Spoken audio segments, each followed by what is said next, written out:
Ladies and gentlemen, welcome back, welcome back, welcome back. Cash, What's good? my guy. It's been a while. Been a while. I think we was just talking about this. It's been 6 months 6 months since the last time we've done a pod. Yep. And a lot has happened in that time. Let's say on that time. A lot has happened in 6 months. Mm-hmm. A lot of life has happened. A lot of changes have been made, good and bad. Yep. So I guess the first thing we need to do is just take a moment and reflect on some of those changes. Of course, y'all see us right now. It is myself and Cash. We started this as a trio. Mm-hmm. It was 3 of us, and now it is 2. So we just want to say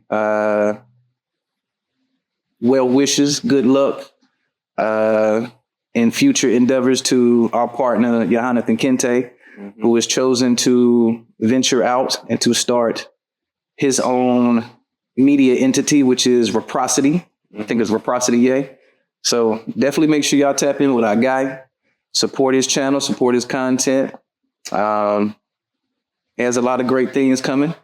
Some we've seen, some we're excited about just to see his progression. Mm-hmm. And yeah, that's it. Like, well wishes, no hard words, no.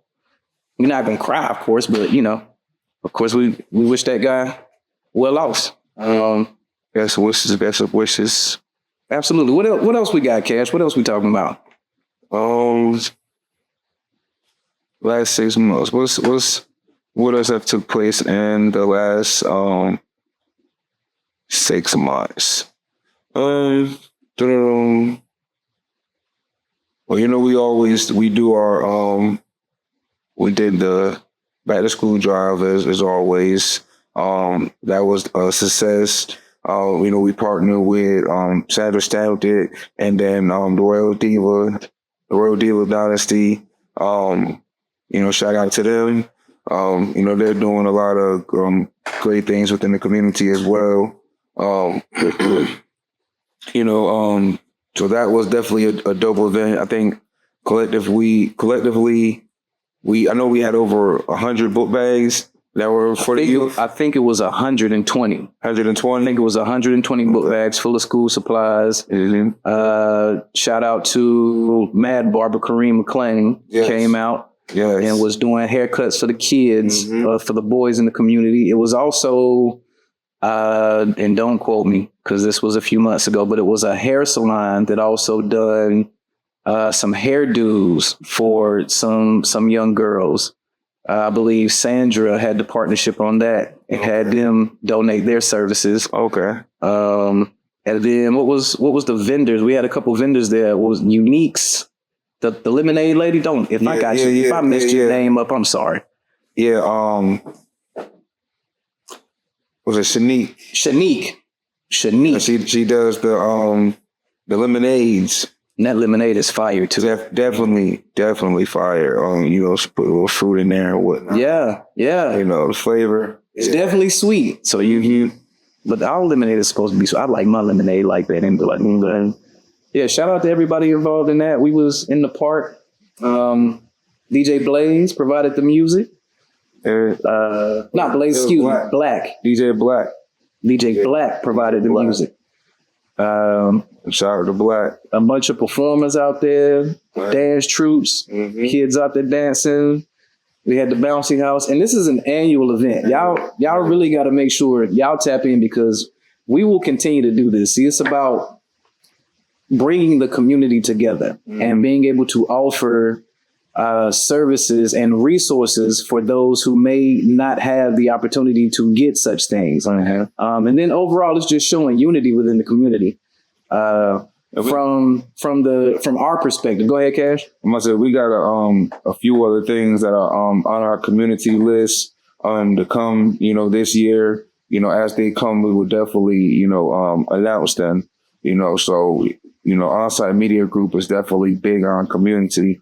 And growth within our community. So, we want to pour into it. Absolutely. And we're going to continue to do so. I think that was the biggest, for me, that was the biggest thing. Yeah. And then just overall our growth. We still alive. We healthy. We're still out here, bringing value to the people. We're still out here shouting out the music from our area, the talent, and making sure people are aware and that they can get that promotion. So, and then I know we dropped the list at the end of December. I think it was New Year's Eve.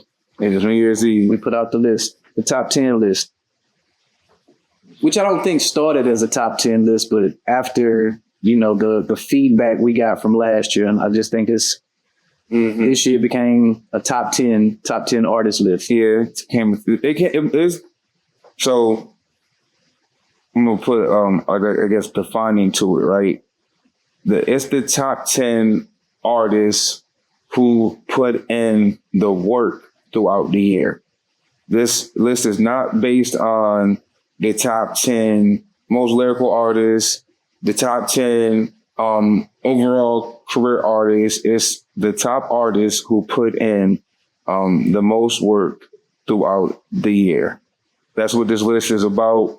And, we just like to take the time to always acknowledge those artists and give them their flowers, and also help bring recognition to those artists. A lot of times, because, we're the media group and, we strive in entertainment, we are the people that that are focused and to help bring the attention to a lot of these artists. So, really to help them, some that don't have the reach, get that reach so that people, can see them, and check out the work that these guys are doing, And I just want to add to that it is absolutely okay for you to not like our opinion. Everybody doesn't like what Billboard posts. It was a lot of people that took issue with Apple Music making The Miseducation of Lauryn Hill the #1 out of 100 overall greatest album. And that is absolutely okay. This is an opinion from us, but we are absolutely 1000% fine with people disagreeing with our opinion. The point is to provide and create a conversation, because the more that we talk about these things, or the more exposure, the more recognition that these artists get, to hopefully drive people to go and check out their music and hopefully discover something that they may not have known about that they now like. True indeed. True indeed. I just wanted to add that. So,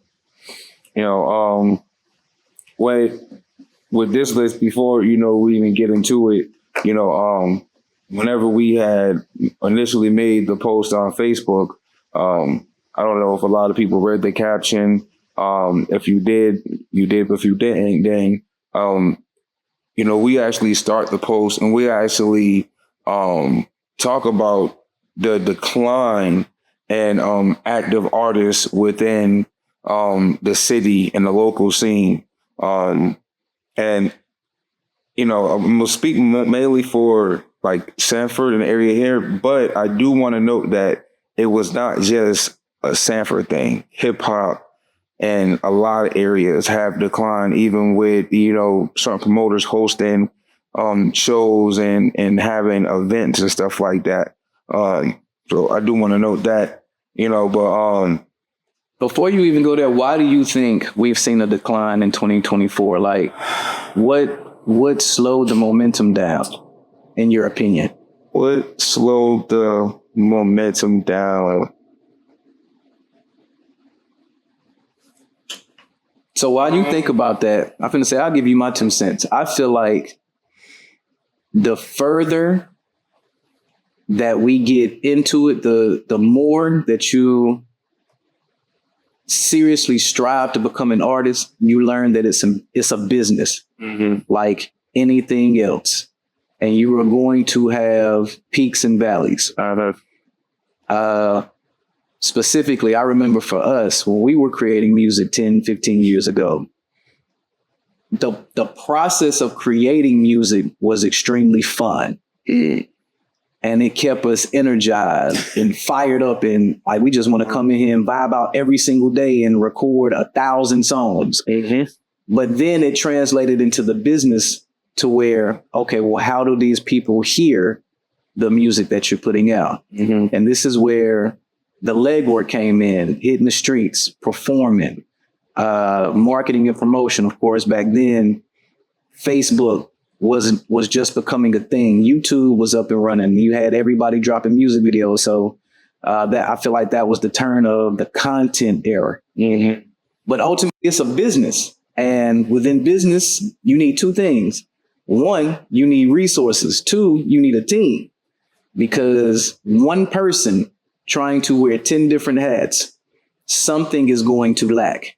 Mm-hmm. So in order to be successful in managing all of these 10 different assets, well, you probably need 5 to 10 people to help you alleviate some of those hats that you're wearing so that you can get more worth out of them. Mm-hmm. So for me, I just feel like when it becomes a business, it's not fun anymore.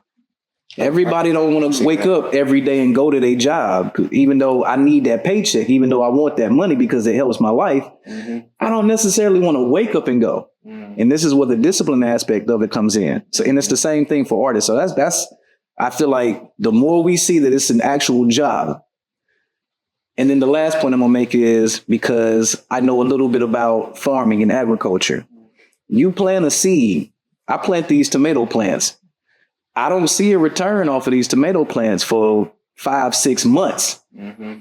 And even when I see a return, my return isn't so large that I'm able to take my tomatoes and go to the farmer's market and now generate an enormous profit off of it. Mm-hmm. I have to continue to grow that to expand my crops so that I now have 20 tomato plants that are producing 50 tomatoes on every plant to where now I can go to the farmer's market. Mm-hmm. But it took me a lot of time to get to that point. And it ain't fun sometimes. So without me getting too preachy on them, that's my opinion. I think a few things happen and to the effect that have changed the local scenes. I think that whenever we got the baby to make it into the industry, it brought a lot of attention to North Carolina. And from there, when you get a lot of attention in North Carolina, you know, people saying, oh, Charlotte's going to be like the new Atlanta hub. And you get a lot of, you know, artists that they're trying to do it now because hey, this guy from here just got signed. So it sparks an inspiration in a lot of people, right? And the business aspect, I think, is also a part of it. But like it's you get a lot of people that are inspired, you know, from the baby, and a lot of attention that's here from the baby because he's the major artist that's from here, right? The baby himself has kind of fallen off due to remarks and comments that he made, you know what I'm saying, that offended, you know, certain type of people. So he kind of fell under like the cancel culture, you know, so since he's not striving and thriving as much as he was in the industry, is not making outside people have a much of a focus on, you know, Carolina. But also whenever the baby kind of opened that door, what it did was it put a battery in the back of a lot of these false promoters and you know, false DJs and false opportunities, right? And you had abundance of people putting together and hosting events with no type of real reward, no type of gain really for the artist, but to get the artist money for the artist to come and perform in the room with 10 to 15 other artists that as they perform, the artist leaves. So if you're at the end, it's just you and your people standing in the room. And it's like artists aren't really gaining growth from that. So I think whenever you see artists get to start figuring out, because it's a business and they have to look at it as a business, and you got to think of where what opportunities are you taking? What moves are you making? Where are you spending this money? So when the ones that start seeing it as a business see like, yo, this rapper been doing this for 5 years. For him, you mean you not, you know what I'm saying? And it's staying. And I've been speaking about the box. Absolutely. I've already spoke about the box, and to really, really go, you got to get outside of the box. And I think a lot of artists don't know how to get outside the box. And that comes from not having proper people behind you, the proper team in place. And because of the lack of that, it has been a decline, in it. I know DJ Chuck T had made a post at the beginning of the year. And actually it was December of 23, before we came into 24. And basically in his post, he had said that he wasn't going to be doing a lot of artist events that were hosted by other people, because people will use his name to try to like get artists to come to the event and then not actually give out with the prizes or the rewards or whatever they were attaching to it. So it was just a lot of that going on. And I think that causes a decline. And then you also see a decline in artistry because of ego. I think that's the number one killer, because, we've also said this before. Artists, they'll drop a song, get a little buzz, it videoed on did 1,000, views on YouTube, and, they don't got them shares, and it go to their head, and they feel like, I'm already that, you know what I'm saying? And then they take on this celebrity effect, and they don't build anything in it to help their career go. You know what I'm saying? I think that's the reason why we had a lot of bench warmers this year from out of the trap. I think that's a good question, and it brings me to a follow-up. Like, how important is it? I had this conversation with an artist a couple of days ago, but how important is it to have other, what's the word I want to look for? Other avenues outside of soul music creation. So just to give context, like, we see some artists that give their music away. An example that I'm going to use, and I think we've talked about him before, is La Russell. Mm-hmm. He doesn't necessarily give it away, but La Russell is on a platform to where you can make a donation. You can purchase his entire album for $1. Mm-hmm. But behind that, La Russell is also has a clothing company. La Russell is also doing these type of events to where he's giving that knowledge to other artists about how he got started, how he actually releases his music, what steps he takes to make sure the business is properly set up, his copyrights and his publishing and all of that. But how important is it to have other avenues outside of just, I'm going to drop, I'm going to put out 20 songs, I'm going to put out 20 singles, and these 20 singles will get me to that next plateau. Like, outside of that, unless those 20 singles all have 10 million streams, mm-hmm. how much are you actually generating off of the music itself? It really depends on how you necessarily on putting it out. Depending on how much you're gonna stream. Obviously, you're putting it on the DSP platforms. You're getting paid, a penny on the dollar, and you get like 1 million streams to even get like $4,000 or something like that. Right. One of the ways that I've always said is definitely having your own platform. Imagine that 1 million streams, a person can come and just download.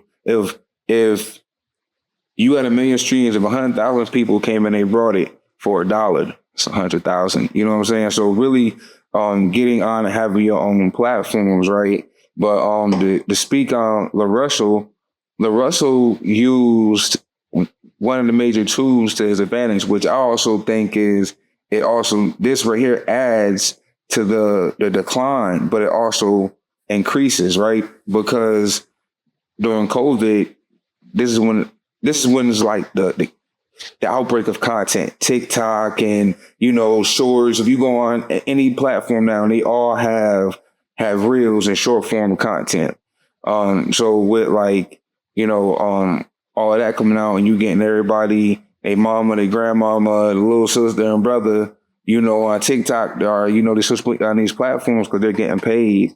And the boost of content, I feel like being an artist, you got to utilize this platform to your advantage, but then you got to work 10 times harder now because you got so many people who don't really care to be famous that are doing this. And then you can't be slack or, lack thereof of doing these things. And I think that Lil Russell, I usually have shirts and merch and things like that. Every artist should have merch, but he utilized everything he had. He did his own shows in his backyard. Facts. Right?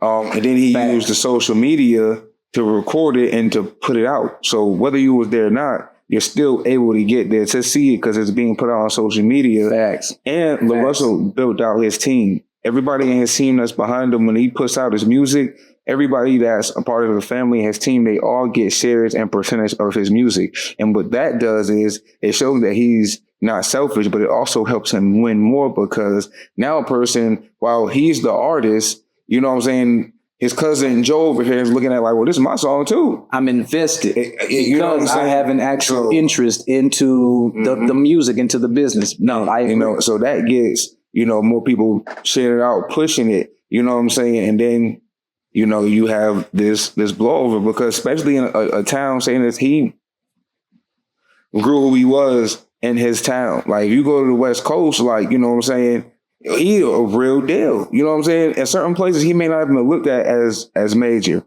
but the way that he actually utilized social media and the tools he had around him was very innovative. You know what I'm saying? Because you don't need, labels. You don't actually need these things. It's just really about building up, the team. But for me, you're thinking about like the whole team aspect and thinking about some, not all, of like our local artists. It actually saddens me because everything that any of these artists from our local area needed is right in the city. You know what I'm saying? And not always, but in a lot of ways, those resources can be tapped in by coming to us. Not always, but you have us, which we strive in media. That helps you get like PR and get out there. We also are in videography. We strive in management. You know what I'm saying? We just understand these different things. You know what I'm saying? And we also have a different connection to be able to get booking and all that type of stuff to really help an artist get off of the ground. We understand branding, and having a lot of those things and having the people behind you, that's really what you need. You need a great engineer, producer, on your team. You know what I'm saying? We tapped in with all of that, I can name these people that's from this area that's right here that, a one-stop shop. I'm gonna name a few. One-stop shop. Southman. T Will. Shout out to T Will, absolutely. That's a one-stop shop. You know what I'm saying? So it's so many, lanes and people that can be utilized and that you can partner with that can actually help the artists from this area level up, achieve, and accomplish what they want to accomplish. It's just about actually them wanting to do the work. It's about them wanting to do the work, and it's two ways of going with building a team, you know what I'm saying? Because it does take money to invest into these things. So either you can build a team to work a network around you where y'all work together, or you can just pay and invest to get these things done if you don't want to build the team. But invest the money and pay the people around you to help you actually get out there, because I think there's so many artists that is from this area, you know that if they really did and took it serious, they'll be out of here. And that's just my opinion. So I'm gonna sum that up, and this is excellent point. And this is something that my pastor. I'm really finna make it religious now. I'm finna bring this point up. My pastor brought out for 2025 that we should create value-based relationships. So, and that's everything I heard when you said reach out to the resources that you have around you. Create value-based relationships like an OnSight, like a Southman, like a Scalding Beats, like a whoever the DJ Black, or whoever the DJs are, the curators. Create those relationships and then value them. Don't just look at it as I'm trying to get something for free, but actually, you know, barter your services, trade your services to where that person also sees value in you, and then they're willing to help you more. So no, that's huge. That's huge. Definitely. And with that being said, man, let's get into it. Like, we put these artists on this list and we felt they needed that recognition. Some people have been seen. Some people have continued to put in the work from years ago. So, I mean, how do we start it? You want to set it off? You want to go into it? We just gonna name them. How we gonna do that? We can. You want to go 10 to 1, or 1 to 10? Yeah. Let's build up the anticipation for those who haven't seen the list. Okay. You know, definitely. You have the opportunity as you're watching this to open up your favorite social media platform and actually find this post. But let's go from the back. So from 10 to 1, and I'll start it off, I guess. So Ayo Lico. And I'm just gonna read. I'm gonna read the blog post that we put out. Ayo Lico's Autumn Revenge and the visuals for his single Alive showcased his new age swag and sharp lyricism.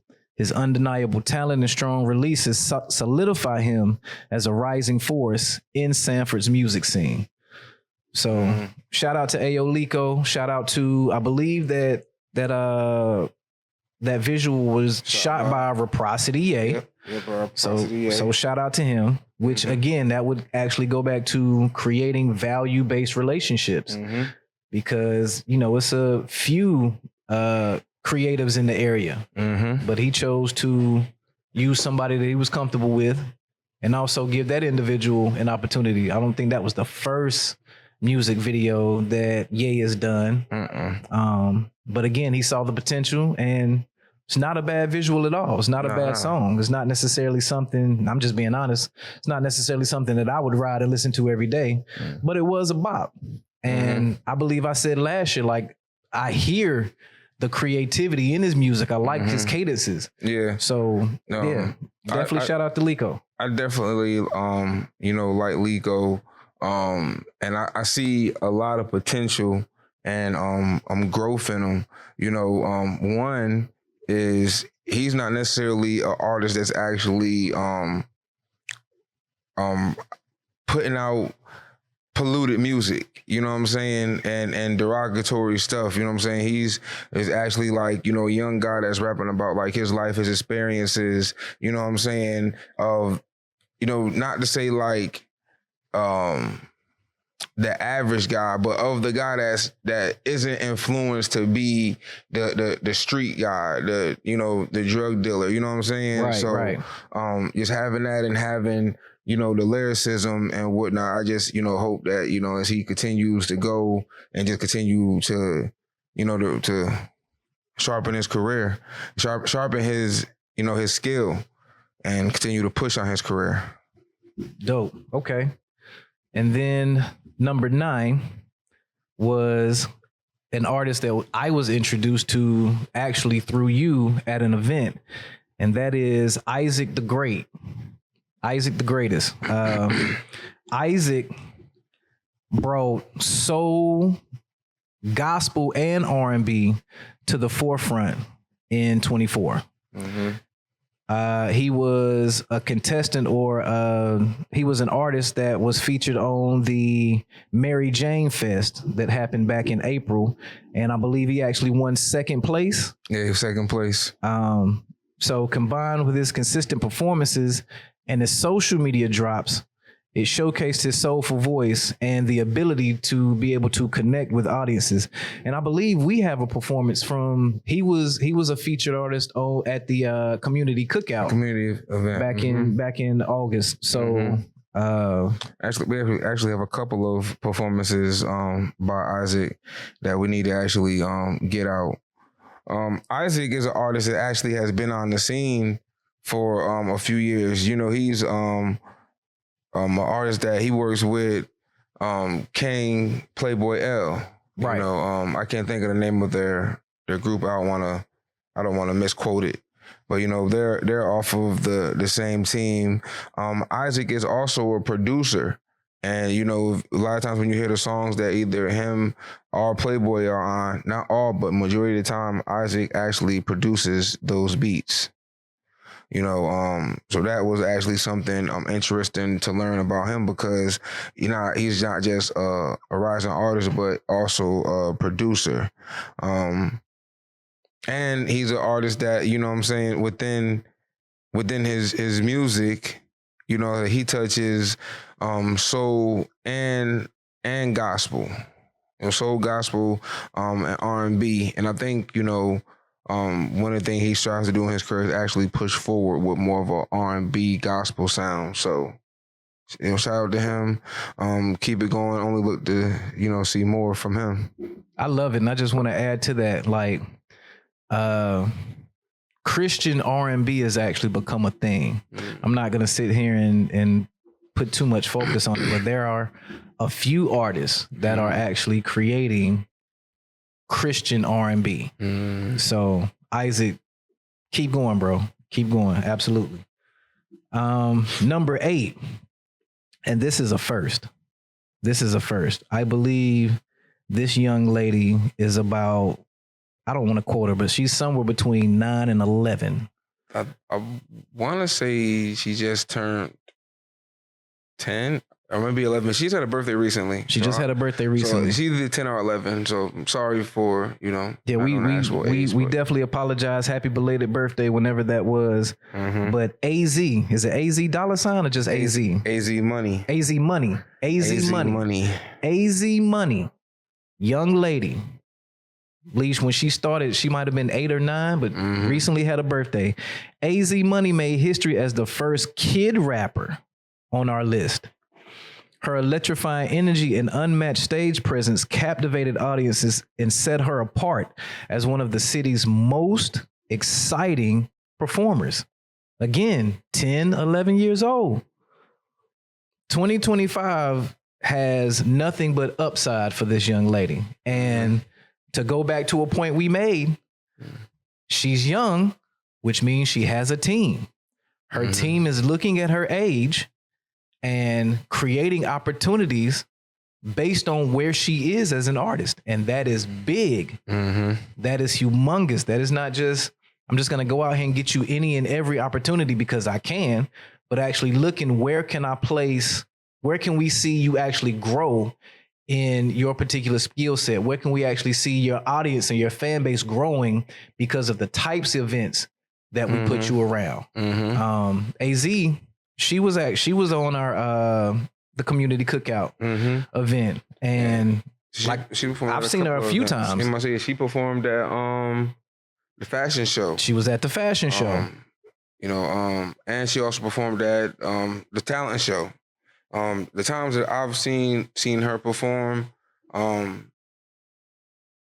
was definitely drawn in to her performance, you know, over the music, you know, at first. It was just because just to be her age and to have the crowd interaction, and the stage presence. The stage presence, yes.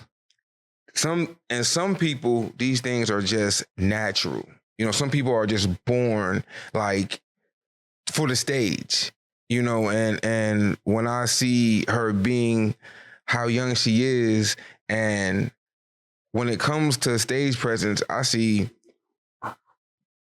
artists that are grown men and grown women get on stage, and before they get on stage, they know all the words to the song. They can give them to you. But when they get up there and they start looking at them people, it's just like they get nervous. It's like whenever she sees people, she like, oh, this somebody new to hear my song. Oh yeah, it turns her up. Yeah, I've seen that as well. This somebody new to hear my song, you know, and is energy is like I said, is unmatched, you know, and I would just love to see where that goes as she grows, you know, more into being an artist and come of age, you know. Dope. So shout out again. Shout out to AZ Money. And of course, continue to push. Mm-hmm. All right, keep moving. Trey Near. Guap gang. Love that energy. Love the whole message behind the Guap gang. Is it, if I'm quoting this correctly, giving up ain't possible? Is that what it is? I think giving up ain't. Yeah, I think that's what. If I'm wrong, then please let us know. Hit us up to make sure we get it right. But just that whole acronym. If we wrong, I think that is right. But if we wrong, go ahead and type it at the bottom. We'll pin it for you. Absolutely. But Trey Near is a Sanford native that actually relocated. So this is another thing that is huge. He is now in Dallas, Texas, I believe. Mm-hmm. And still is very, very loyal to where he comes from. He says it in every interview I've seen, in the music, like he is still repping Sanford, North Carolina to the fullest. Yeah, he's always saying Sandtrap. So Sandtrap.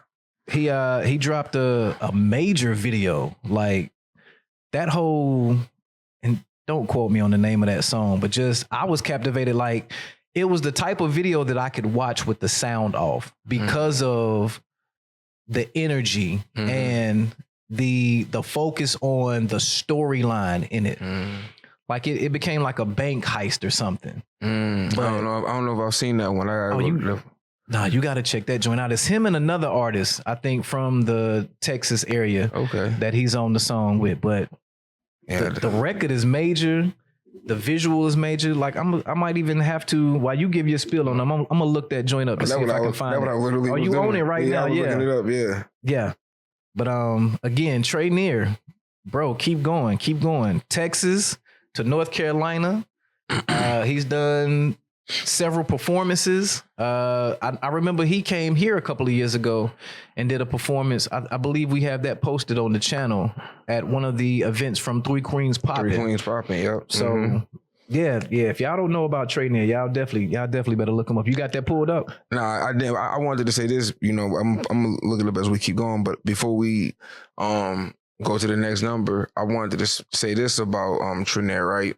Or this to local people, because this is actually the second year that Trey has actually made one of our lists. But every time I see when he makes the list, people will be like, they'll be atting him like, "Are you in Sanford?" Basically questioning like, how is he on the list and he's not in Sanford? So for me, right, I've seen artists from Sanford go 45 minutes up the road and claim to be Raleigh artists and rep Raleigh. If you look them up anywhere, any of their profiles for music, it's gonna say Raleigh. It's gonna say anything about Sanford. And y'all prefer for these artists to make our list. And I just will say that this is the list being about the top artists that's for Sanford. This is for people that are from here, people that rep here, you know, and live here, that are currently here, are still representing Sanford and what they do. So anybody that questions Trey Near why he's on the list, go follow him. Go look at his content. Go listen to his music, watch his videos, and you will see very much well why Trey Near deserves to be on this list and is very much a Sanford artist. Absolutely. And the name of that record that we are referring to is called Forever. featuring Bama White Sauce on Instagram. It's on IG. It is on IG. It is on IG. And the link, of course, is on his you can find it through his social media. The video is on YouTube. Oh yeah, I ain't seen that one. Listen, I see it. Yeah, and you watching the trailer right now. No, this is You pulled up the video. Mm-hmm. Dope visual. Y'all make sure y'all check out that Forever visual from Trey Nairn. That wasn't the only joint he put out. Like he's got some performances. He had a lot of content. A song, no hook. You know, he been hosting. You know, we actually were, you know, in the talk because he actually wants to come and actually put on for, you know, put on in North Carolina. And I know he was talking about, you know, wanting to do a Guap Fest, you know what I'm saying? So, you know, hopefully everything comes together and that's something that, you know, he brings here, you know what I'm saying? And, you know, his and it is Giving Up Ain't Possible. I didn't mean to cut you off, but it is, the acronym is Giving Up Ain't Possible. Word. So, you know, hopefully, you know, that's something that, you know, he brings here and, you know, helping to spread the opportunities, you know what I'm saying? So shout out to Trenair. Keep working, bro. Yes, sir. Yes, sir. Okay, number 6 is an artist that you turned me on to. I had no knowledge of, but she is all right. Jayla Ray. Jayla Ray made a triumphant return with her single, Big Deal. Mm-hmm. It's a single and a music video. Her re-entry into the music scene was met with over 10,000 views, proving she's still a heavy hitter in the female rap game. A true testament to resilience and talent. So again, Miss Jayla Ray, I think you're dope. Mm-hmm. Again, I didn't know about you, but I'm glad that I got turned on to your music. I can see longevity in the music. It's not all the cookie cutter, sex-driven format that we get from mainstream music, although you do speak to your what's the word I'm looking for? Your femininity, if I said that correctly. So you're supposed to use it, but don't make it the focus. I guess that's what I'm trying to say. Mm-hmm. And, you know, I went back and I studied and I watched a couple of your visuals. Definitely, she definitely got bars. She's talking same thing, real life situations. Real life situations. It's not all just you know, I'm trying to get out here and sell you with my body and my female prowess. Mm-hmm. So yeah, go ahead. Tell us about Miss Jayla. Nah, definitely dope. You know, I've had a few consultation sessions with her in the past, and I heard, you know, a few of her songs, you know, so I remember when she kind of had, you know, took like a break, and it was just like, oh man, for me, seeing the natural following outside of music that she has from within the city, and, you know, she also does like, you know, the clothes with like, you know, her online boutique. She has a natural following with that stuff. So it's like the rollover into the music, she's naturally going to get a boost of support that comes from females, you know, and I think with her being a female and having that, I just see she's consistent. I see doors opening for her to get farther out and have a boost in her career. You know, it's just really about consistency.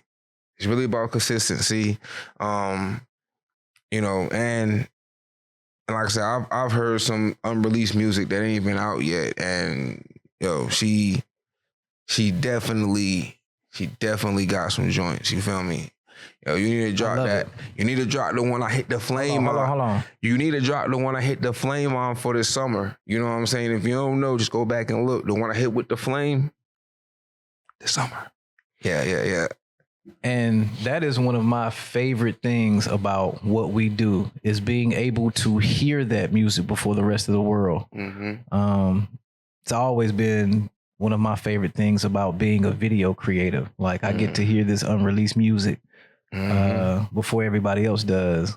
And then to see how it grows, to see the intensity, to see the effort that they put into promoting these records or to creating these music videos or the buzz around it. Like, yeah, that's absolutely one of my favorite things. Absolutely. And then you said something else about Miss J. LaRae that we touched on at the beginning of the pod, which was to have those other avenues outside of the music. So she has a boutique that automatically is going to bring her, you know, a certain clientele that may not even listen to rap music, right? They like clothes, but because, and then the other thing, you got a boutique. So now you actually have somewhere that you could play your music for people to hear. So again, yeah, I don't know if she has a physical location. I don't know if it's just online, but just something I just thought of. Right, but even online, as she puts out the videos about the new pieces that she comes in, then we know how I put my song behind that video, so you still heard it. So even if it's a physical store, free game. Even if it's a physical store or not, you can still promote your music while promoting your brand. Free game. I was gonna get some free game too, but that was definitely free game, especially when it comes to content. And mine is gonna be like he gave you the A, I'm gonna give you the B because it's sort of attached, right? Was within doing the online store, take your music file and basically sell it. Make sure your music is copywritten, everything like that, and everything is done like that. But, you know, put your music up for, you know what I'm saying, $1, you know, whatever, 50 cents, $1, $2, and have people come directly to you and buy the song directly from you where they can download it, you know, as a file on their phone, so they always got it. You know what I'm saying? So that's a whole nother way that you can boost your streams within putting it behind your content, and then gain revenue off your music by uploading a link inside your boutique store or, you know, your online platform where you can be able to sell those singles. And this also lets you see and know how much support you have in your music, because your true followers and true supporters are going to buy it. Dope. I love it. Absolutely. I'm actually, in a sec, I'm actually very, very, very proud of myself. If people have been following us, I've said it on one of the previous pods. I was really, really working hard to stop cussing and, you know, working on my tongue. And we've been here the whole time, and I don't think either one of us have used any profanity, so that just shows growth. Yeah. Shout out to us. I gotta drop the music. I don't have my sound pad right now, so we can put the claps in there. Put the claps in there. Work on that tongue. Absolutely. All right, so we at the midway point. This where and heats up. This is definitely where it heats up. These next 5 artists definitely brought their A game. Man, I'm trying to tell you, And for number 5, I honestly think it could have shifted if, and I'm just going to put it out there, I'm not sure how much they actually want to promote their music. I think they've gotten to a place to where their status alone will create a certain amount of buzz for them. But the project that they put out, could arguably be the best project on this list out of all of them. Oh, no. I don't think that any artist on this list put out a better project than that, just because of everything that went into it, the thought process about it. Like, because to be honest, when I first listened to it, I listened to them as like a project. I listened to them as individual songs. And then whenever, like, you know, I watched the interview, and, you know, I was hearing. So let me just stop you right there. And for those who don't know, we're talking about Tyrone Devine, aka Southman, aka T Will, and the Love Story Project. Okay, Cash, spit it to him. But I listened to it, but I originally listened to it just individual projects. I don't even think I listened to it straight through. It was just like, okay, here, as I'm you know, going in the car about my day. And then when I seen, you know, the interview, we did an interview with him, and I was watching the interview, and it was talking about how it was constructed and put together, and it's the story of him meeting his wife, to falling in love with his wife, and like all the way through. I'm like, I gotta go back and listen to it. And as I listened to it, I was just like, yo, this is real R&B music, right? Real Yes. R&B music. And this is coming from, I'm a person that makes modern day R&B music.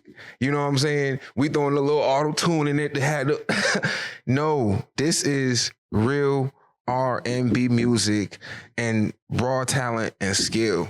And I really don't think I've seen a project that have the thought. That's not even a thing into music nowadays. A lot of guys just come up with the hook and they'll just rap. And if you listen to what they're saying, they may say like 2 or 3 things in their verse that line up what the actual hook of the song is about. And it is just like, okay, it's just a rap song. But when you take that much time and and dedication and thought process into the music, is timeless music. It will last forever. Somebody else met their wife and be like, dang, I feel just like this. You know what I'm saying? Yes, sir. Yes, sir. You know, so, you know. And I'm gonna add to that, like, from especially when I was out and I'm studying R&B music, a lot of the greats had a background to where they either came from church or they took some type of theatrical drama, music, something, right? And if you know T. Will, then you know that his father is a pastor. So he grew up in church. When we were in high school, we took chorus class. So again, from school, we're learning music. We're learning music theory. We had a group in high school called Commish. So we've been singing since the late 90s, right? And then with him knowing everything that he knows about music, well, he goes and I want to fully develop in my craft. So he applies for Full Sail. So now that he can learn audio production and music theory on the professional level to become a master at his craft, right? And then you just take all of that with the knowledge that you've had for years and you combine it and you just have a much, much more polished artist. And he definitely does have, knowledge and the skill. One of the things, I remember one of the first times I actually, went to like Southman Studios. Me and Latin Looney Tune, we had recorded with him. And I remember this was like 2018. He asked us if we knew about like synchronizing like our music. And it was like, what's that? Never heard it. First time I ever heard it came from him, you know what I'm saying? And like basically getting like your music license to get it in like, programs or movies and all that type of stuff like that, so there's definitely a lot of knowledge and stuff, in T. Will and just raw talent, you know what I'm saying? I dig it. Definitely a GOAT of the city. Oh, absolutely. Absolutely. He's definitely a We've GOAT said that on the podcast of the city, before. so, absolutely. Shout out to T. Will.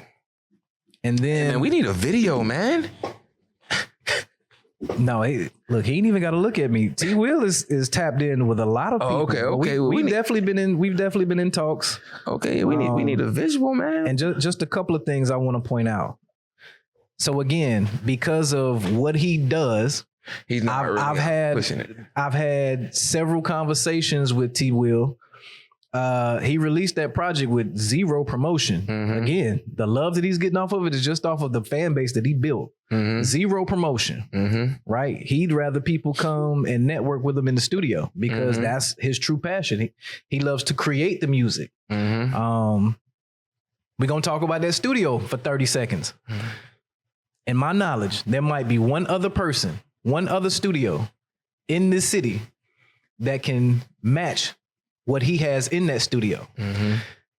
So what separates him between that other studio would be the knowledge, the mindset, the ability to be able to. He says something very, very powerful in this video, or in his interview, excuse me.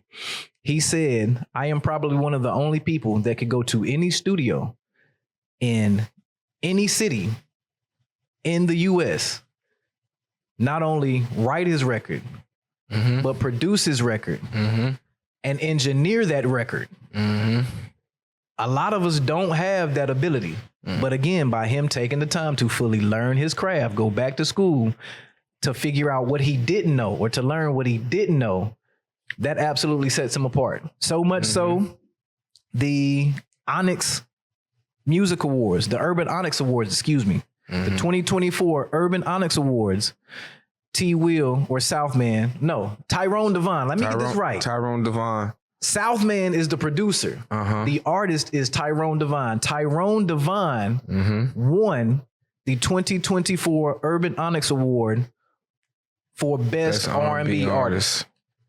So again, you don't get recognized by these networks. You don't get recognized by your peers for not being a master of your craft. And again, he Master P'd this thing.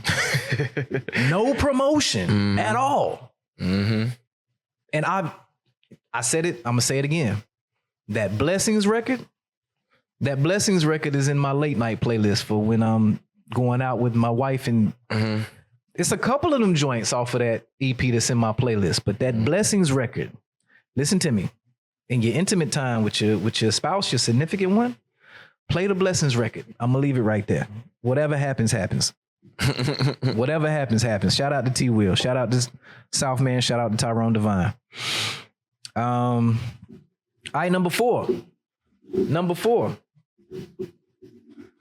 In the interview, has been recording with Tyrone Devine or Southman, and is definitely a lyrical monster. And we are speaking about LLC Dom. Sandtrap Music. Sandtrap Music. That is the label. Yeah. So LLC Dom brought pure lyricism and passion to the table. A lot of passion. Back-to-back releases. A few music videos. One by myself. At least one or two from your Reciprocity Ye. I'm thinking about it as we talk. But his ability to stay true to the essence of his genre while pushing boundaries makes him a standout artist. So again, bars. That's bars. Reminds me of, and I don't want to categorize it, but you definitely hear that New York sound. You definitely hear real that hip-hop. era, real hip hop, 90s, that's early 2000 hip hop. Real hip hop. No gimmicks, just what I'm saying in the record matters. The way I put it together in the record matters. My cadence matters. That's what you get from LLC Dom. So your thoughts on him? I think bro really crunked the knob this year because like I feel like the next three spots could have really went any way. Because coming into this year, from the drop, really coming out of last year, it was consistent. It was, music out, working with artists, doing features. It was a whole, ordeal with, the features thing earlier in the year, but Dom was really outside, really trying to work with, any artist like, yo, let's work. Let's, you know what I'm saying? Very and true. If he tapped in with you, we worked with you, we made, something happen. I know that he did a lot of work with Megatron and God. Also, he was and working with my mind just went blank. I don't know why. Help me out. I know he was in the studio with Southman. He was with who the artist was. I don't know. Block. Oh, Young Block. Young Block D&E. Okay. Him and Block. My bad, Block. He was doing, him and Block did like, a lot of work, and he just really got active with, releasing singles and videos and visuals. And I want to say I've seen some active work being done for a couple of visuals that ain't even came out yet. So I know that, bro really, really just got it in this year, and the thing that he brought that no other artist on this list gonna have over him is definitely lyricism. You know what I'm saying? I listened to a few of his tracks and I'm like, bro, it went so hard. And it just made me feel like, man, I gotta pull out my pen. Like, I need to do something. That's, you know what I'm saying? The MC in me, bro, lyricism comes to that level that if you a real MC, you know, the thing about being a rapper was like, yo, you gotta be the best rapper or the best lyricist. And it's just like, you know, hearing him could be a encouragement for somebody, or really even show somebody, you know, like, yo, this is the core. I mean, he actually made a post. I just went to his page, so I had to read this post while we was here, right? And he said,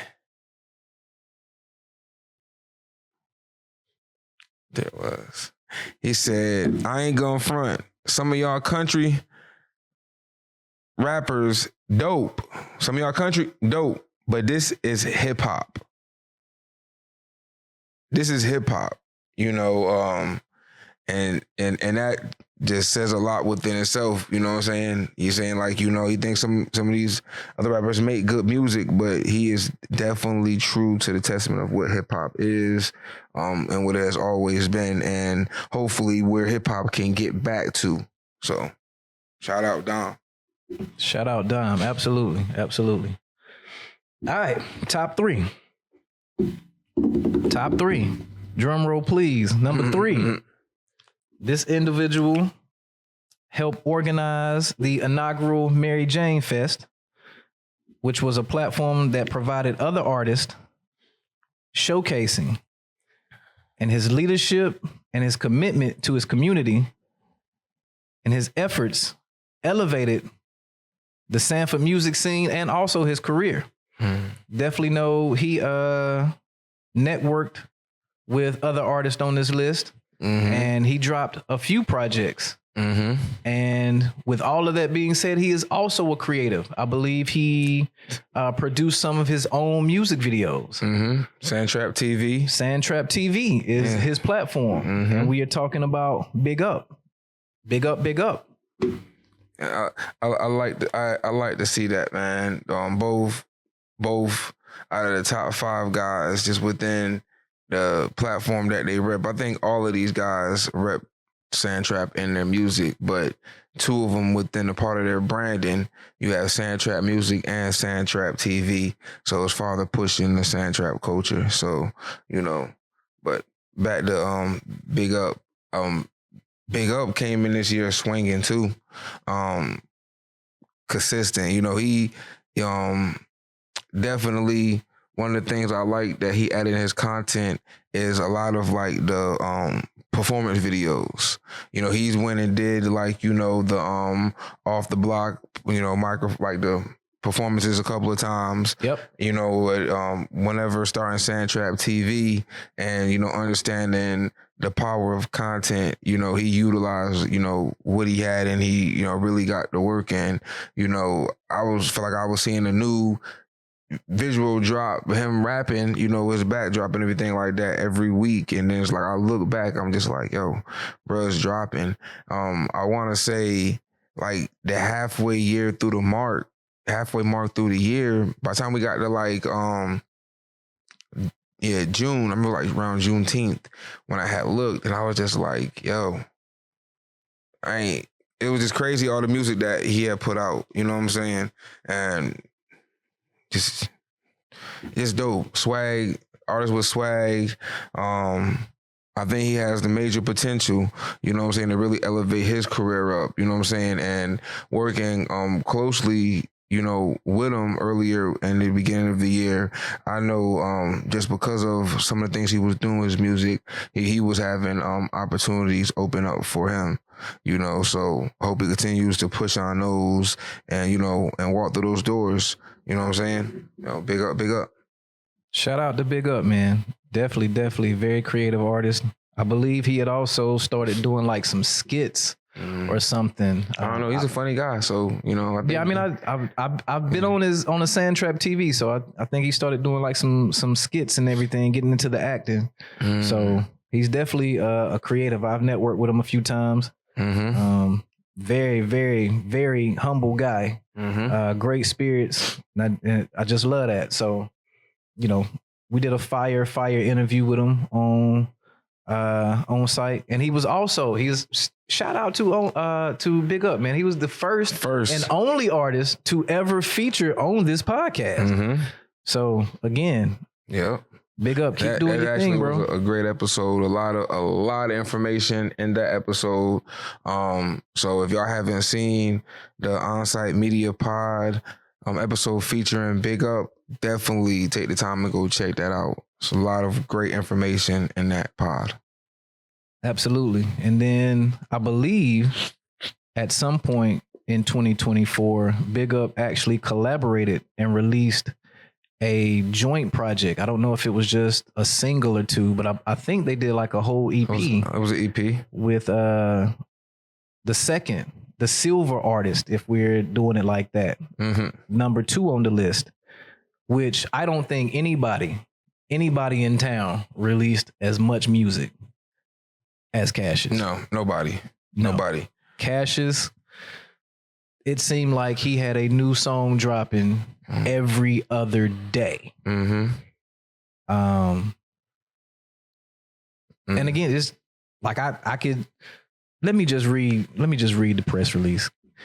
Consistency was the name of the game for Cassius in 2024, with an endless stream, and we mean endless stream, of singles and releases.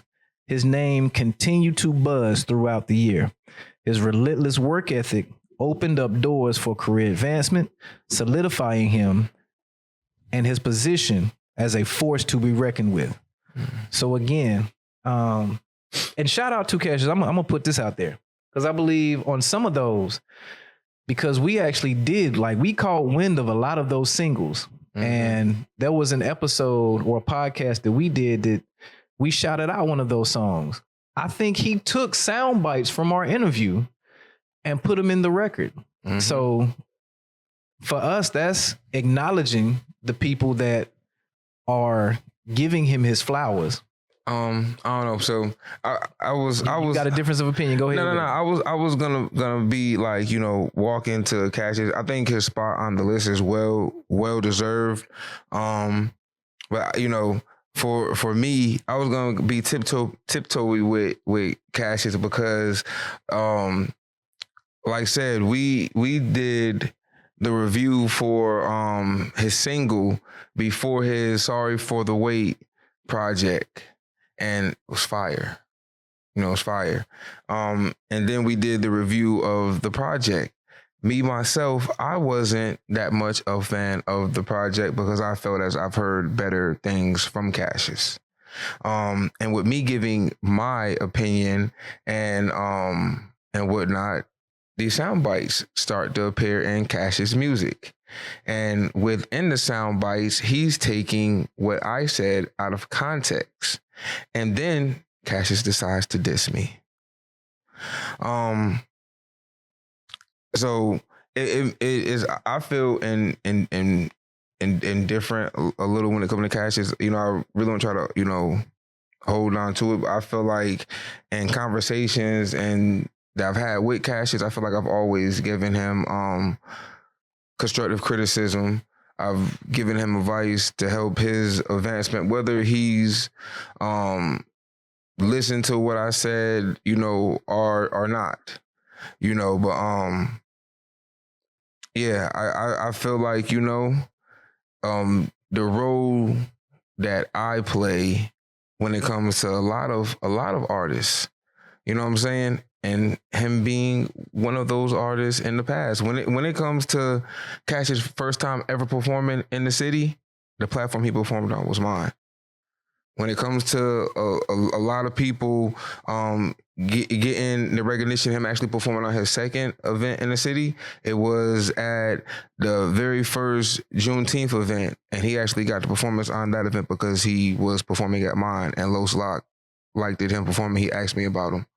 So Cassius' first two, big performances in the city come from based off of me, you know what I'm saying? So it's like, I feel like to turn around and to diss me it just shows a lot about, him. I still wish him the best and whatever his endeavors is, and I want him to win as an artist. So is no love lost, but it is what it is. So with that being said, and this is going to take me back to what we started, our disclaimer before we even got into talking about these artists or this list in general, is that everybody might not like the opinion that we have. Mm-hmm. And the overall point is to create a conversation. So do you feel that by him placing those drops, do you think that it caused anyone to come back to actually view our content to figure out what the totality of the conversation is while listening in context? For the ones who it may not have went over their head, they may have, you know what I'm saying? But for many, they may not have, you know what I'm saying? So it all just really depends on how they took the context of the song, or if they even, you know what I'm saying, knew that he was speaking of me, which I feel like it was direct because he used the samples. I can see that. He did take specifically from those interviews and place them as sound bites in a couple records. Which definitely shows that, he watches, our platform. And I don't think that, he watches the platform for no reason. I think he watches the platform because of what we've built up and who we are and the help that we have, how we assist artists within the city. I think that's the reason that draws it in, also to even hear what's going on in the city. One of the things that, and I think Vito had asked me this one time, and when I had sat down with him, and one of the major things to artists is really like recognition. You know what I'm saying? It's all about recognition. So I think artists watch our platform to see if they're going to get that recognition, because I think recognition from our platform locally means something, I can't disagree with that because I've heard that from other individuals as well. So I don't disagree with it at all. To me, it was, and again, I didn't look at the sound bites that he took from me myself as to be a shot or a diss at me. And I understand because I'm not a promoter. I'm simply the creative. So I could definitely understand how you might have felt a bit different about it. Well, for me, he said, he took my name because I am Dominic Cash and he is Cassius. And for short, we are both Cash with a K. Me taking his name is definitely incorrect. You know what I'm saying? That can be time stamped, but that's another, whatever. So it wasn't necessarily directed to you or Ye, because I know that Cassius actually has a high regard and respect for Ye. I think out of us, that's the person that he has had the relationship with. You know what I'm saying? More so. I don't know. I'd be different when it comes to like relationship stuff, right? I feel like, and I don't want to get too sidetracked of us doing this list. No, you know what I definitely understand because we spoke about value-based relationships, so absolutely. I feel like if any of the local artists that I have had any type of dealing with, if they were to go and speak on me publicly, I think before I would react negatively, if I disagreed with what they said or they said something I may have took out of context, I would have reached out to have a conversation.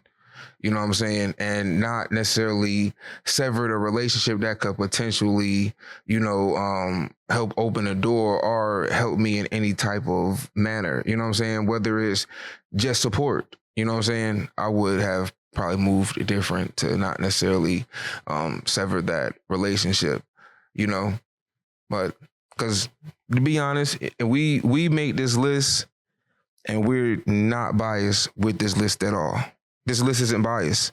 No matter what anybody ever may think, this list is not biased. Again, it's definitely because, an opinion, but it's very unbiased. Based off of me and just my interactions or clash with Cassius from this year, I probably wouldn't have put Cassius on the list if it was biased. But it's honest. You know what I'm saying? The list is honest and it's based off of who actually put in the work. So whether or not I feel indifferent, he actually put in the work to earn the second spot on this list. And, that's all right. Absolutely. So for me, again, just to finish up my point so we can move on, the thing that I liked about what he did, if I have to give a positive, is that we've worked with a lot of artists. We've done interviews with a lot of artists. We spoke about a lot of artists. But to my knowledge, outside of Cassius, it was only one other artist that took any content that we put out and used it for their own self-promotion, which, again, once you put it out on the internet, of course, we got the timestamp so we can prove it's ours, but it's almost free game. Why wouldn't you use it for your promotion?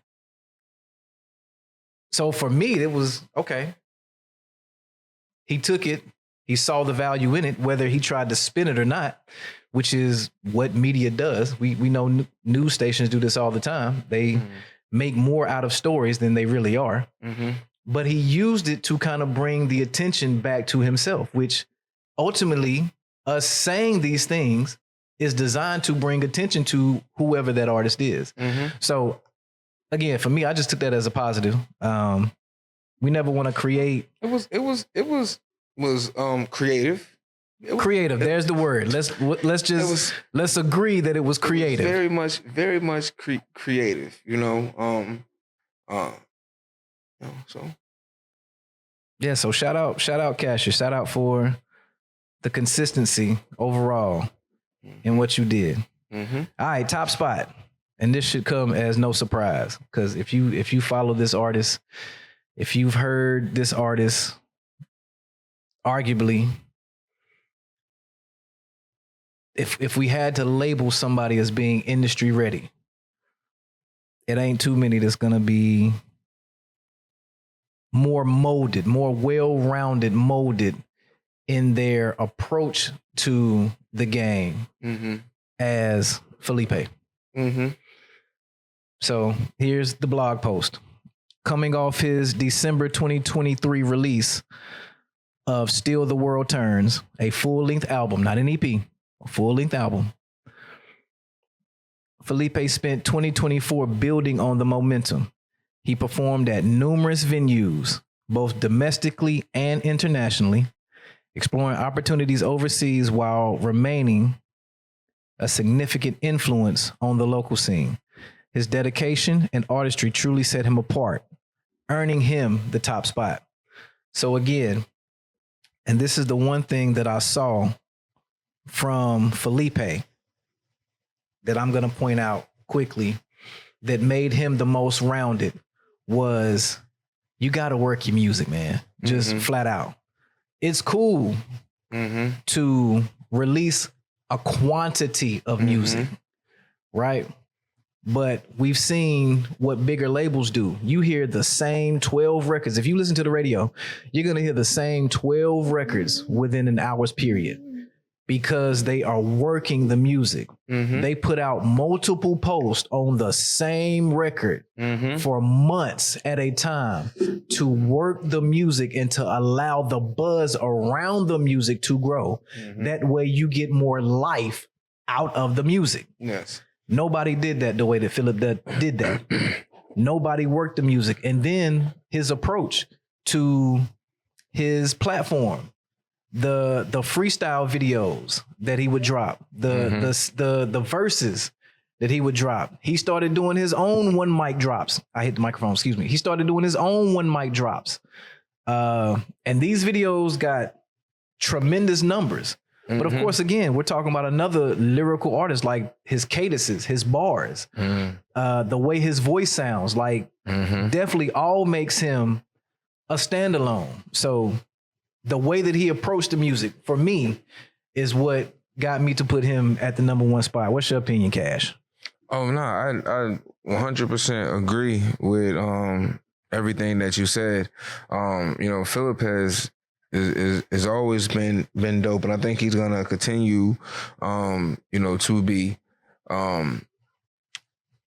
And I see that he's figured out the way to navigate, because just watching him and seeing some of like the red carpet events that I seen him at over the past year, it was just like he's really stepping these opportunities, or being in the places that he needs to be to help push his career farther.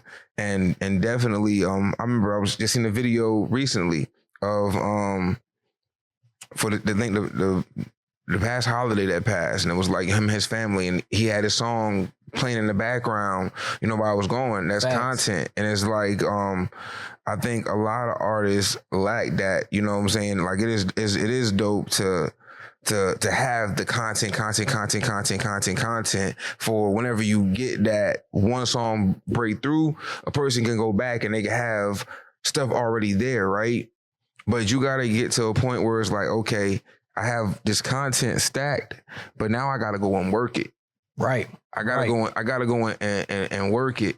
Like, whether people believe it or not, while Glorilla came out, I'm using Glorilla because she's had a excellent year last year, even with her album release, right? And she's an actual artist in the industry. When Glorilla goes and perform, best believe she's gonna perform her new popular songs, but she is always gonna perform FNF. Right. That's the song that was pushed over and over and over and over and over again all the previous year, that has helped her implant. That's the song that helped her break through. You know what I'm saying? So you got to have a song that people can get familiar with, that when they see you, they know you for that.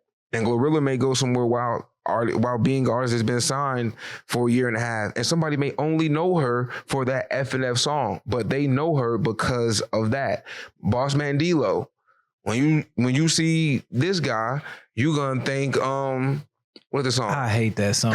I hate is such a strong word, and I understand exactly the point you're making. It's the repetition in it. Well, I think he's a repetitious rapper. Yeah, I do not like. I strongly do not like that song. But you make a very, very valid point. I think you got to have those songs that people can get familiar with, and a lot of times, in most instances, is the make a song that people get familiar with is going to be based off of similar experiences that you may have, that other people may have too. So real life experiences is always a great way, but you got to figure out what that song is and push that song. I know a Raleigh Henderson rapper, and that I used to be cool with, associated with, named Black Trail. And he had a song called Shooters. I met Black Trail in 2016. Yeah, 2016. And doing shows at Carolina Waves. And I ended up working on a job with him maybe like 3 years later. And that's when I seen him really pick up the artist mantle and run with the artist mantle. While I was still doing like local shows, he really started picking up a buzz. Mm-hmm. And everywhere he went for 5.5 years, he performed the Shooter song, the Shotter song. No, Shooter. And whenever he got on stage, I went to a concert. It was one of the end of year concerts that Carolina Waves had in 2021, 22. And I watched him get on stage, and he was like, I'm a shooter, stay with the bazooka. He had a song, the part of the song that went do, do, do. And the whole crowd yelled it. And I'm like, what? Yeah. What? I'm talking about like 100+ people. And I watched this guy push this song for 5.5 years. Nobody knew it. But now if he goes, he gets on stage, he performed that song, the crowd is yelling the song with him.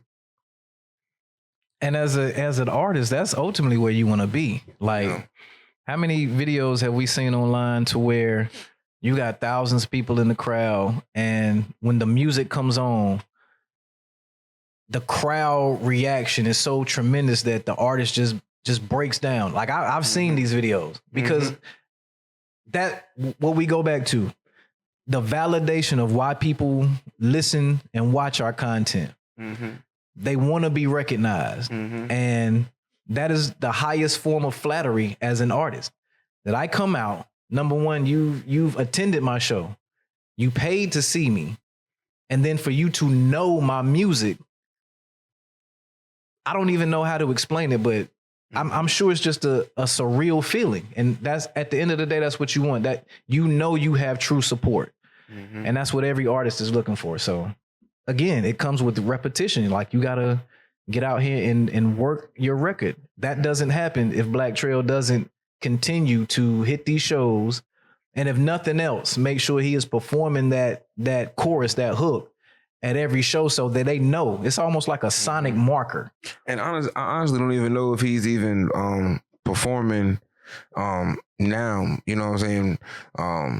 I don't think we're friends on Facebook, anymore. So I haven't really followed him over like the past couple of years. But I know I watched a guy come up in the local circuit, going to the shows where it's just the artists there, and artists supporting artists, but they don't really don't stick around to the end. I watched him come from those to where the last place I would think I would see him now would probably be at one of those artist showcase type events. I watched him do this. I watched Juice Lord do the same thing. I watched Juice Lord start going to Carolina Wave performance shows around the end of 2016, 2017. And, I remember the first time I seen Juice Lord, he had the hair up with the trench coat. And, he was more political rapper. I think the first time I seen him, I want to say he rapped a song or something about like that dealt with like a lot of political issues, and just staying consistent built up this fan base. Now when Juice WRLD goes and gets on stage, you know what I'm saying, it's 100 people that knows the, you know what I'm saying, the crowd's going crazy. They're jumping up, and these guys are speaking of our more so rally artists, but they stayed consistent. They found what that solo song was, and they pushed it. They pushed it. That's what you got to do to break out as a breakout artist. A lot of times when you see even famous artists, sometimes there's a few that's had songs years before they even got the recognition of it. They just stayed consistent. So I think that is definitely a part of the game. Consistency with pushing. Find the single. Find your single. That's big. Find your single. If sometimes you may not could pick your single out yourself, you may hear and be like, yo, this is the one. Go get 10 people. Sit down in a room. Have a listening party. Invite out people that, you may not necessarily know. Because sometimes the opinion of the people closest to you, they may hear the same thing you hear, but it may not be what the people want to hear. So, have these sessions, have people come sit down and listen to your project. This is my new project. And let the people pick out the one. You know what I'm saying? And then take that one and push it. Stay consistent. Push it. 6 months to a year. Push it. Facts. Gems. So again, shout out to Felipe. Still the World Turns. Make sure all of these artists, you tap in with their music, you go, you listen, you support. You never know when you will find the next big thing that you're riding to, your riding playlist. You never know when you'll find that joint that you want to add to your everyday playlist. You never know when you'll find a new artist, a new favorite artist. And that's how it's done. These artists that are being played on the radio, you're being programmed to like. Go find those yourself, man, because they in your city. And we just want to give these people their flowers. What else you got? Go ahead, Cash. I had a question I want to pose, but I'm going to save it for the next pod. Let's save it for the next one. Yeah, I'm going to save it for the next one. The other thing is I guess a quick rundown, not as in depth, but I do want to throw these people names out there. Go ahead. We also did the list. We also did the list for 5 artists to watch in 2025. Yep. And on that list we have Jay Clean. Jay Clean is you want to describe that Jay part? Clean. Jay Clean is an artist that I met. Actually, we've done an interview. Jay Clean had a performance, but I met him through a podcast that I produce. He is good friends with shout out Isaac Yarborough, or the Isaac Yardbird podcast. So I met him doing production there. And we just started networking because at that time I don't think he had released any music videos. He had just put out his album in, I think this is 2022 or 2023. 2023, excuse me. He had just put out an album. Roller Coaster Love, I believe, is the name of it. And we shot a visual off of that. But what I liked about Jay Clean is, again, his subject matter is different. He is the essence of, I say, the new generation rappers. He does a lot of singing in his music, but it's all very, very personal. The subject matter that he speaks about is all true to his life. He has a song about being depressed after breaking up with his, at that time, girlfriend. So again, he put his soul into the music. And to me, anytime that you put your true self, your true feelings into the music, it's always going to come out and be a better project, because it's almost like giving a testimony. Somebody can relate to what you're going through because you made it real. They can't always pick up on the gimmicks or what we're trying to sell them. But when you make it personal, you know, they can feel that. So yeah, shout out Jay Clean. Shout out Jay Clean. And next on the list, I hope I'm saying this right. We have Nevelin Green.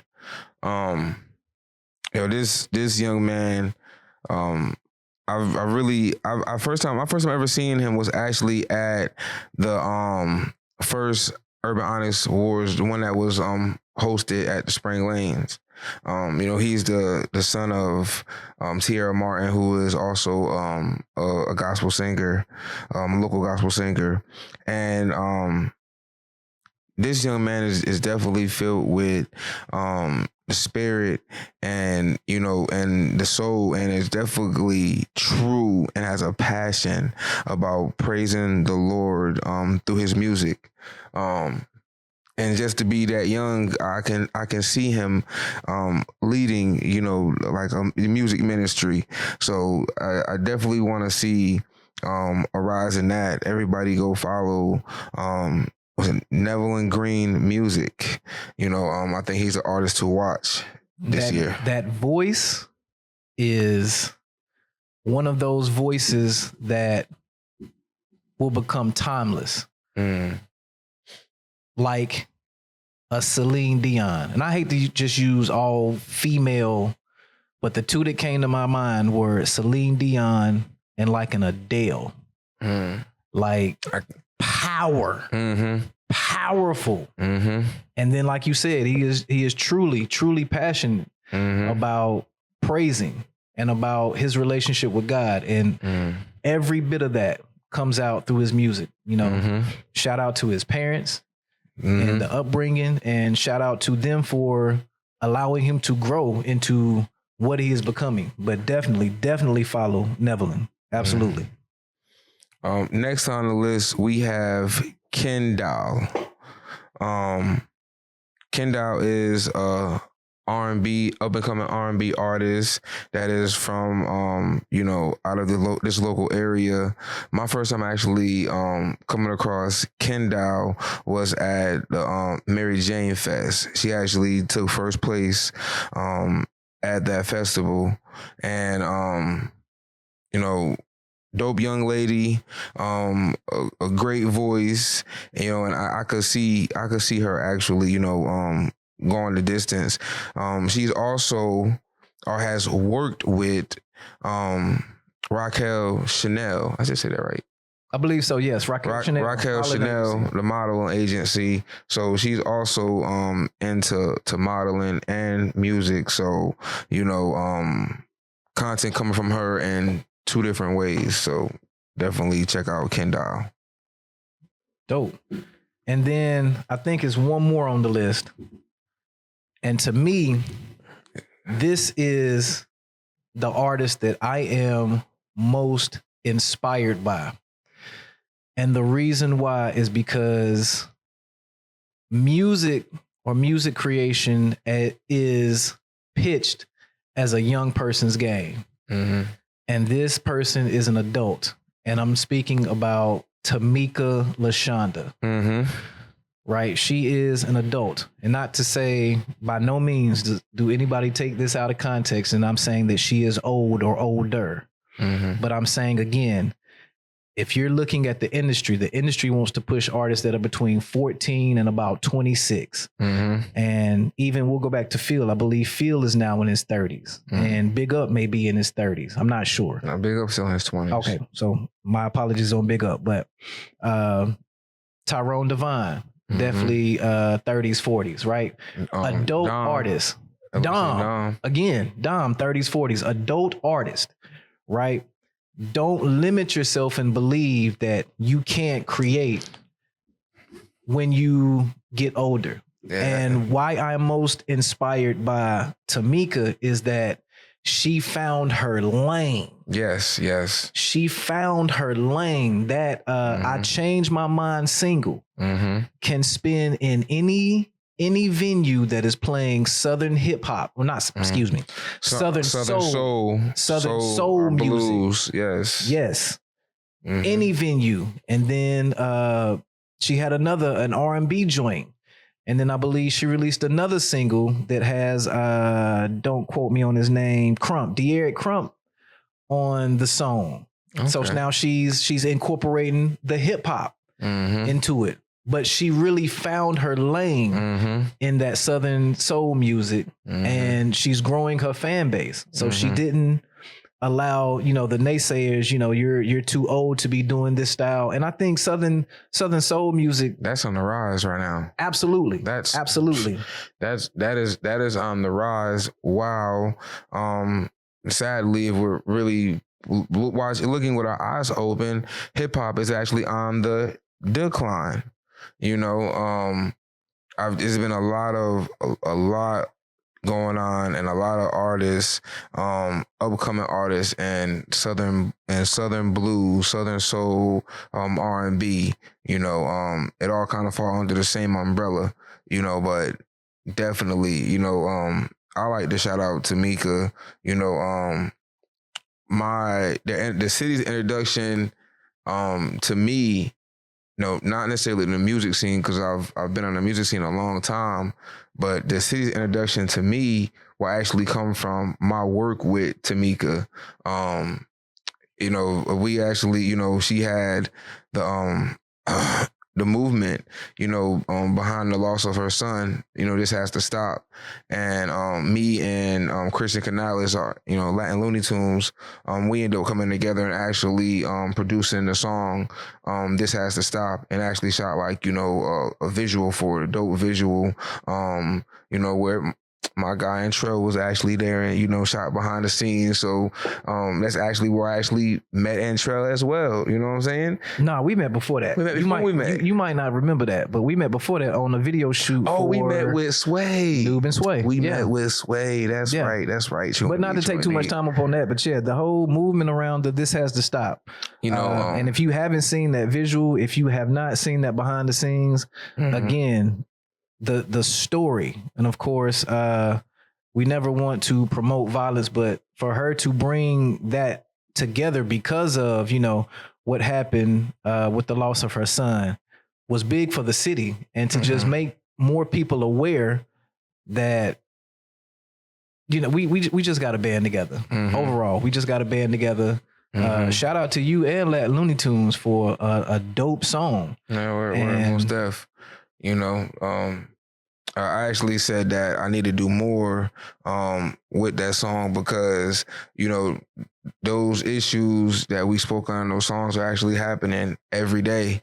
You know, substance abuse, gun violence, you know, what else was like mental health. We got Trump back in office, so some of the ICE, you know, and the deportation stuff that was talking about, like the immigrant, you know, immigration. A lot of those issues are going to be things that are getting ready to come back up. Like, not say that they stopped, but you know, it's going to be a rise, you know, on that as well. And that song just touched with a lot of issues that people deal with every day, that happen every day, everywhere, not just here. So it's really a timeless song that it should be like a lot more effort pushed behind it, you know. And I would say that push, the decline of that push comes from us eternally with ourselves, not the song. Different views of work ethic, you know what I'm saying? Even though everybody that's attached to the song has blossomed and grown in major ways, you know, and definitely shout out to them. Maybe we can figure something out how we can keep that going. Absolutely. Dope. So again, to every artist mentioned today. We had two more. I'll run through them both real quick. Go ahead. Two more. We had Lil Key. Lil Key. Did I say that right? Lil Key? Lil Key. Lil Key. Bro is definitely a young upcoming rapper. He is actually, I don't want to quote his age, but you know, he's actually, you know, very young. And I actually met him through Megatron the God and Mac Fly. And honestly didn't know that he was an artist sitting in the studio. He had sat in the studio while I recorded a song. And then when I seen him pop out and the rise of how I watched him kind of, you know, get these moves. I seen him do the interviews with D Dowdy, getting signed with Smoke Music Group and whatnot. You know, I think the way that hip hop music is where it is now, I think he has, you know, major potential. Not necessarily, you know, the type of music that I listen to, but just understanding where hip hop music is right now, I think he has major potential. And if he is for you, then I think, you know, you should go and check him out.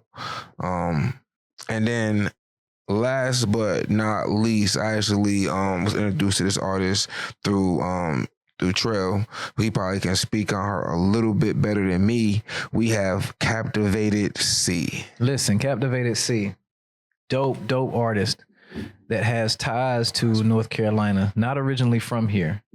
Originally from New York. I don't want to quote the area, but I believe somewhere Buffalo, somewhere in New York, just overall. And again, not the cookie cutter type, very beautiful young lady, but not in any way trying to focus on promoting a bunch of sexuality in her music. She is a big fan of Dreamville and the Dreamville sound. Yep. She can sing as well as rap. And she's also a producer. She produces some of her own music. Okay. I didn't know that.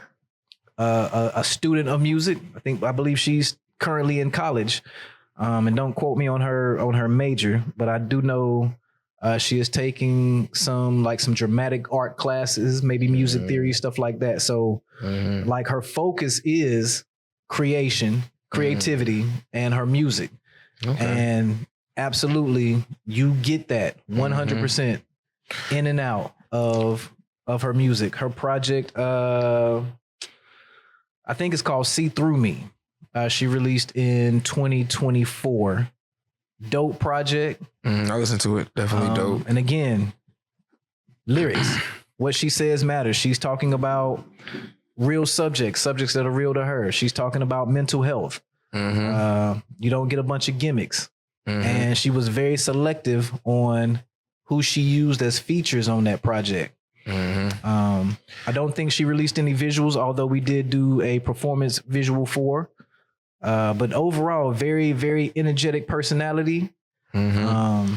And I want to say, bars. I was gonna say when I listen to her, she's actually lyrical. She puts me in the mindset of Rhapsody. Yes. When I watched the interview, she actually, I don't think Rhapsody was mentioned. I know she did mention the influence and from like J. Cole and that Dreamville sound, but when it comes to the way she puts together and the lyricism, it just puts me in the mind of Rhapsody. And if anybody know anything about Rhapsody is heavyweight. yeah, hands down probably the hardest North Carolina female just rapper. About every dude in the game. Yeah, is definitely a GOAT for North Carolina. Absolutely. So, that's what I definitely liked from her. It wasn't a lot of the provocative and over-sexualized music that, is what we usually get from majority of the female artists. It was, hip-hop, definitely hip-hop, So that's it. Again, and my apologies for ending that list shortly. I didn't have it pulled up in front of me, and that's my fault. But to all of the artists mentioned, definitely big ups to you all. Mm-hmm. Make sure y'all go tap in, listen to these artists, because you will definitely find something that you vibe with. And we want to make sure that we continue to make sure they are heard, they are seen, and they continue to grow. Mm-hmm. So that is our mission. What you got in closing, Cash?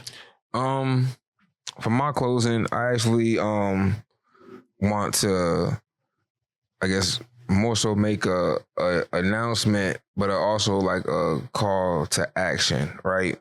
I am in the process of rebranding. As everybody know, one of my platforms is Sandtrap vs. Everybody. And with the Sandtrap vs. Everybody platform, we did the Welcome to the Trap mixtape, which was actually supposed to be a series brought to y'all from me and DJ Boomin. For other reasons, I won't speak on that series. The Welcome to the Trap series will not be coming, but Sandtrap vs. Everybody is actually organizing the Post of the Streets mixtape, and it is open for any of our local artists that want to get on it. You could submit your music to me at Sandtrap vs. Everybody at Gmail, and I will be putting this project out. The name comes from my energy that I feel like that I bring to the local scene, but it will also be the last mixtape that I will put out under the Sandtrap vs. Everybody moniker. Not the last mixtape, but the last mixtape under the Sandtrap vs. Everybody moniker. So it's open for any of our local artists to tap in, to get on this mixtape that we can openly promote together to help bring more recognition to the culture and to the scene here. That's dope. My closing. Dope. And for me, short, sweet, to the point. And I'm sure some people may have heard this phrase before. But true in time and time again, it's as simple as this, especially with being an artist. If you want to go fast, then go alone. Mm-hmm. But if you want to go far, then go together. Mm-hmm. Create value-based relationships and don't burn bridges. Mm-hmm. You'll be surprised at what it could get you. Well, my bad. This is my thing. I have love for all of my local artists. Yeah, much love. Much love. Shout out to all of y'all. Shout out to everybody within the city, without the city. Yeah, everybody that is pushing and striving to create, because we ourselves are creatives. So I think that's how we're gonna end it right there. Continue to create. See y'all next time.